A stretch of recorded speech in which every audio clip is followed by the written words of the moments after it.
Hindi mo alam? Hindi ko alam. Hindi kasi tayo friends sa ano ko account ko. Ah, sorry. Sorry, sino ka nga ulit? Saka hindi ko rin kausap kita. Hala, Ben! Nakalimutan Ilan mo! to? Ilan to? Sumuntok ba ako? Hindi ko nga alam. Malilimutin na ako. Nakalimutan niya. Kausap ko kagabi. Ano pangalan mo? Wala na. Ano pangalan mo? Nida. Mali. Luz Biminda. Wala na. Matanda na, Sarah. Malilimutin na. Sobrang lasa mo talaga. Asan yung ano? Lasang Whiteboard? strawberry. Hoy, whiteboard. Ay, ano? Pentel pen. Wow, statue. Hindi, nakaupo lang naman ako kasi boring pag nakaupo ka. Hoy, yung pentel pen. Yung tatlo. Nilagay ko na dun sa ano. Ah, okay. Ay, nako. Sama o. Oh, sa'yo na to lang. Kunti na lang naman.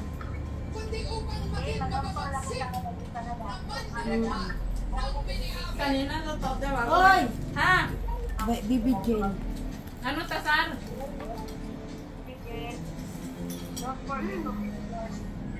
Gusto mo na. Anda? Gusto mo na. Tatawa kay mama kasi inausap siya kagabi ni Negro, ni CJ. Nakalimutan niya ngayon, sabi niya kailan doon sila nag-usap. Eh, nandito yung kapatid kong lalaki, mag-usap sila kagabi nung nandun kami sa ano, sa Texas. Texas Roadhouse. Kumakain kami. Wala na, nakakalimutin mo talaga. Di ko alam eh. Wala na. May amnesia na. Wala na. Saan? Subukan mo may pera. Kabisado niya yan. Naku, nagmana pala to kay nanay.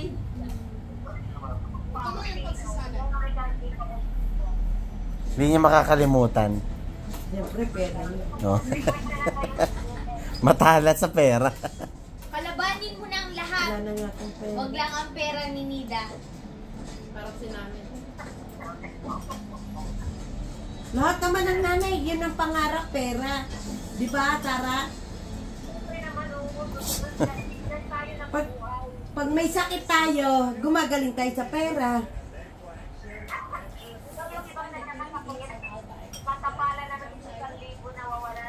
Kaya nga.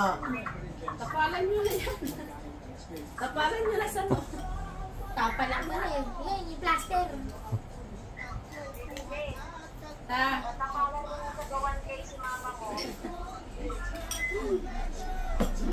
Puro na nga gamot, diaper. Puta, dahil ko pa bata, lagi may diaper eh. Ikaw kasi ang bebe namin. Haisang nga. Sabi ng mga anak ko, baby daw nila ako. Glass open, glass open. Gago. Binabarkada na lang ngayon ang mga ang nanay eh.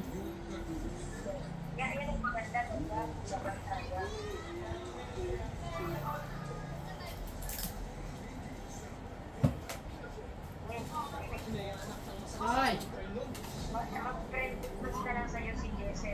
Okay, sige ta.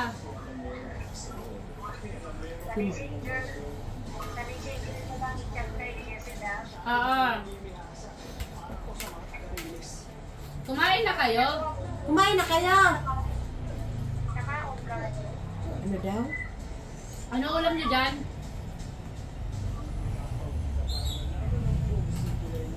Ano ulam niyo dyan, Tasara? Ayaw ko sanang kumain kasi tinatamad na akong kumain. Uy, Tapos, nakita ko yung, gusto kong tikman yung luto niya kasi sabi ni Mama, masarap. Tinikman ko nga ngayon. Sabi ko, ay, parang ganyan din yung luto mo eh. uy, masarap ako magluto. Ganito din yung luto ni Tita Sara. Hipon. Ipon si Mary, sila Mary nagluto niya. Hindi ako nagluto. Kaya Tita Sara, supo. Ah,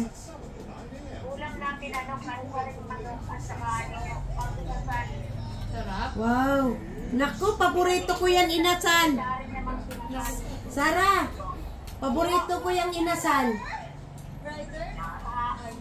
Pinagtatawanan ako ng mga anak ko dyan. Kasi wala akong bukang bibig. Pag tinanong ako saan tayo kakain, inasal.